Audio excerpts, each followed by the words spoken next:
An unsettling fact about mysterious disappearances is that they are not all merely contained to the national parks and forested areas of the world.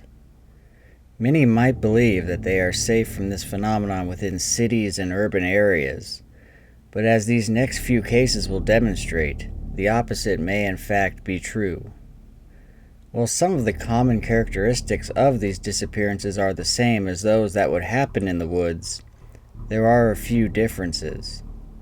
The vast majority of disappearances that occur in an urban setting happen to college-age males, whose remains almost always end up being found in a body of water.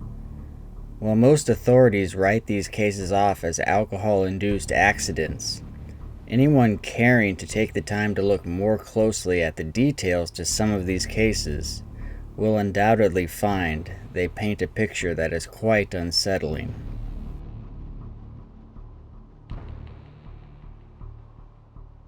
Daniel Zamlen was 18 years old. He was an accomplished athlete and academic in high school, as well as an Eagle Scout. He was a devout member of the Resurrection Catholic Church and was newly enrolled at the University of St. Thomas after graduating high school in 2008. By all measures, he was already a very successful young man. Like many of these incidents, the night of April 4th began with Dan going with a group of friends to the 2100 block of St. Clair Avenue, just 6 blocks south of the university campus. There was alcohol, and Dan reportedly was drinking as well. Sometime after 2 a.m., Dan left the party without telling anyone and was apparently upset about something. Shortly thereafter, one of Dan's friends, Anna Chapuis, called him on his cell phone to find out where he went. The phone call, as told from Anna's point of view, was documented in newspapers. She asked him, "Where are you going? Let's just go back to my house." But Dan was unconsoled and was reportedly heading in the direction of the Mississippi River, just a few blocks west of the party. Anna began driving in that direction, asking Dan to look for her headlights as she got closer to his location. The last words that Anna reportedly heard from Dan were, "Oh my gosh, Anna, where are you? Help." She stated that his voice grew increasingly distant as he said the last few words, as if he was moving further away from his cell phone. Afterward, the phone was cut off, and repeated calls to her were left unanswered until the phone eventually died. Later this same day, Dan was reported as a missing person. Many authorities and the community participated in the search for Dan, including using bloodhounds and boats. People walked the banks of the Mississippi River looking for him, and they used side-scanning sonar along the area of the river where he disappeared, but found nothing. The bloodhounds were also unable to pick up his scent anywhere near the river, unusual as that was the last reported location. Even more unusual was the fact that authorities terminated the search after a mere 4 days. No evidence of Dan having been found. According to Sally Zamlen, a senior commander told her that her son was, quote, "a very troubled young man. We'll find him when the river gives him up. We don't have time to look for him. We have 100 missing person cases a week," end quote. It wasn't until almost a month later on May 1st that any significant developments happened in Dan's case. At the Ford Motor Plant, which sits on the banks of the Mississippi River just south of the university, an employee was cleaning a water intake port when they saw a body floating in the river. Dan Zamlen had been found at a location roughly a mile from where he had disappeared and in an area that had been thoroughly searched previously.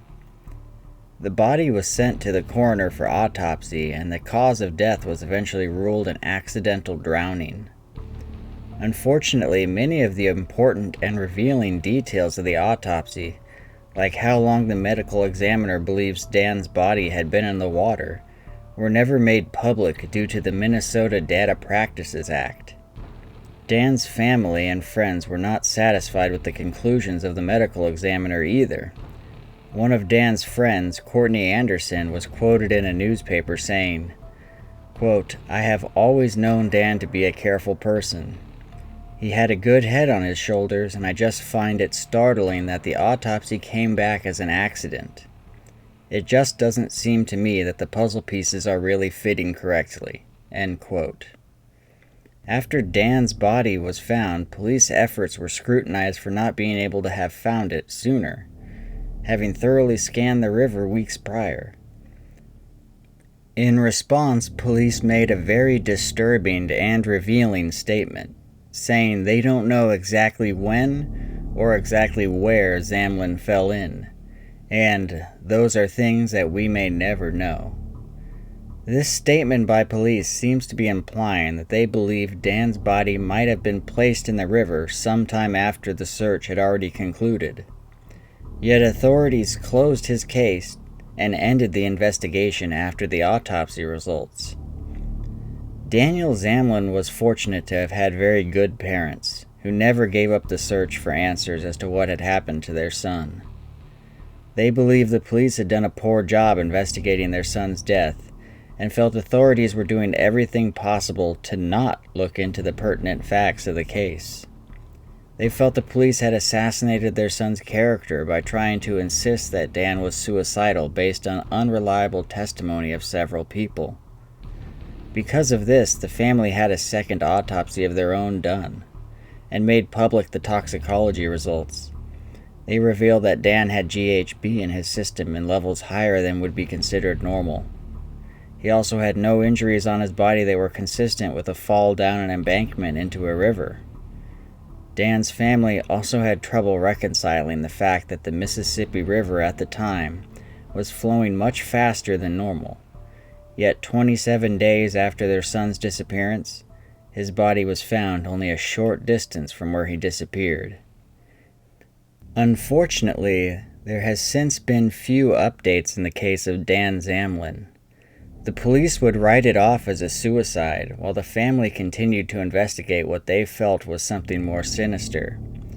The simple fact that Dan's last words were reportedly, "Oh my gosh, Anna, where are you? Help," would seem to indicate that whatever happened to Dan, it was not a suicide. What could he have seen that made him react this way? It would certainly seem that authorities in St. Paul were happier to explain this death away quickly as some sort of alcohol-induced suicide, rather than investigate what does indeed appear to be something much more mysterious.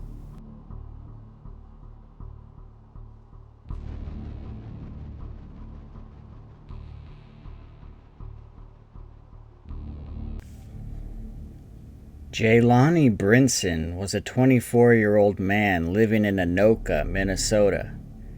He was a father to a young daughter as well as an unborn son, and being a fervent Christian, had plans to attend a seminary and become a minister.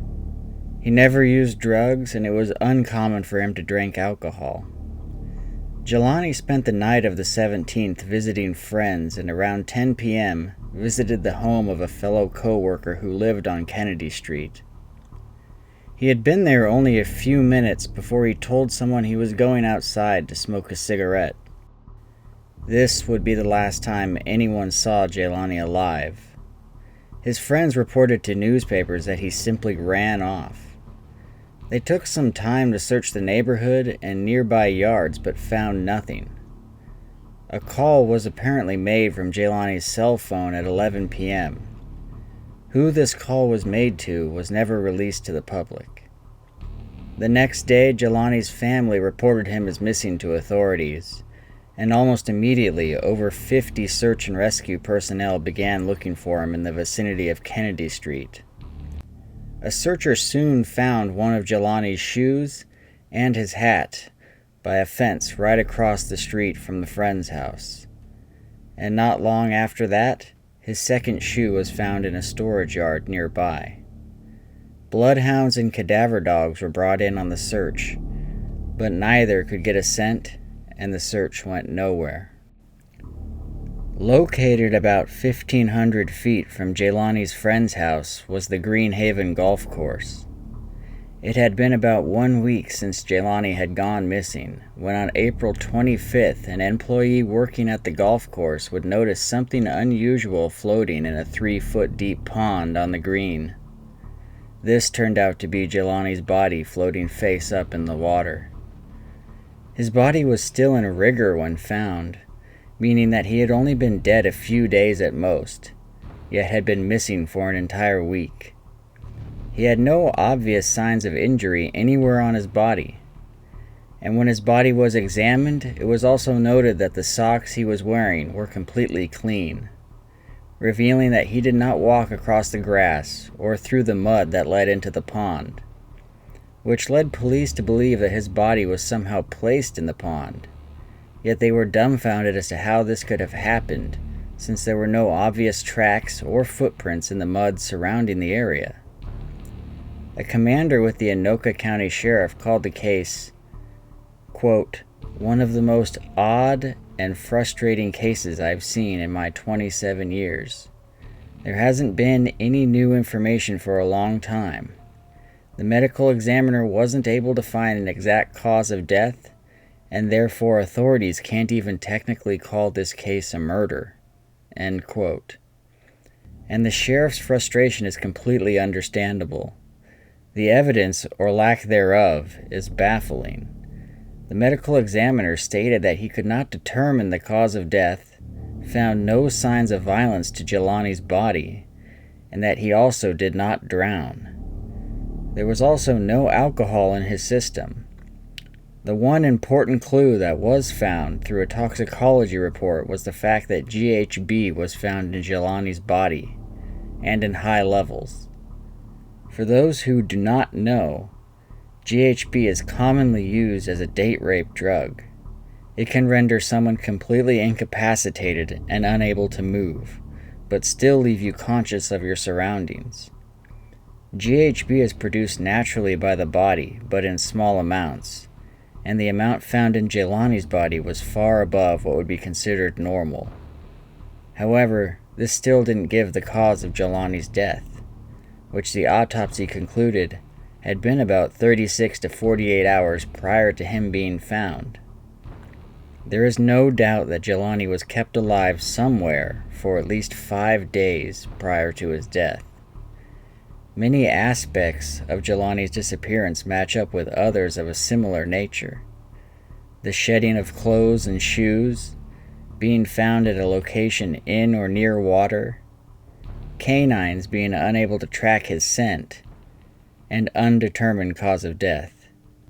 The entire case was a dead end for authorities, being unable to identify how Jelani died or even how his body got to where it did. Someone or something put Jelani's body in the pond and was able to do it without leaving any sign of having done so. No canines tracked Jelani's scent to the pond or anywhere else. I've heard it said that it appeared as though he were plucked up by a giant claw machine and placed in the pond, which seems to be a fitting analogy for this case. Over 10 years later, Jelani's mother is still searching for answers, visiting her son's grave every week and promising that they will find out what happened to him.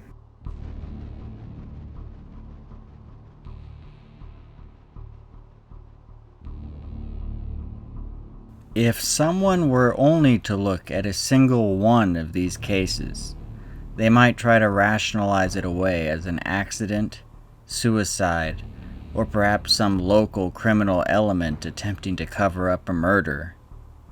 The real shock and awe of these situations comes from the realization that these are just 2 cases among many that are linked by their mysterious circumstances.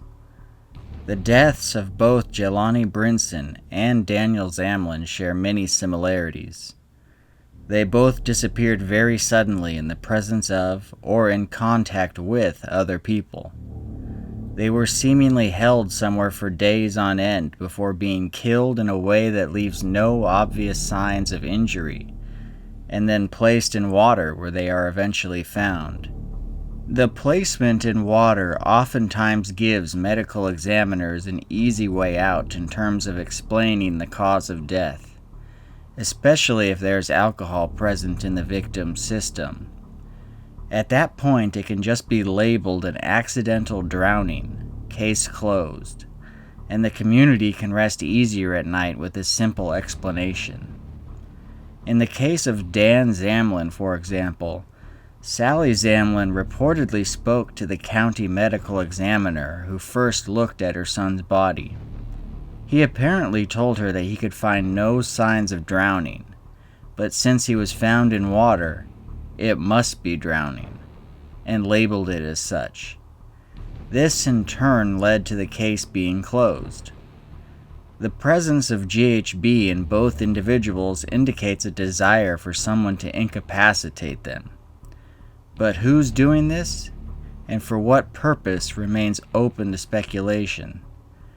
While both of these cases took place in the same state of Minnesota, mere weeks and about 30 miles apart, don't let that divert you from the fact that this is a countrywide phenomenon, the sprawl of which is so massive that it would seem to eliminate the idea of any local criminal element. There appears to be something much bigger at play. The most frustrating part is that there are very few clues as to what it is and what its purpose is. When considering these cases, my thoughts often go back to the claw machine analogy. While I'm sure it's mostly spoken of in jest, it's fitting, I think, because it really shows how much we have yet to comprehend about these cases. We have run out of rational ways to explain what has happened. The one thing that I think we can be sure about is that something very strange happened in Minnesota in April of 2009. As with all of these cases, my heart goes out to all the families of the missing. Until next time, thanks for watching.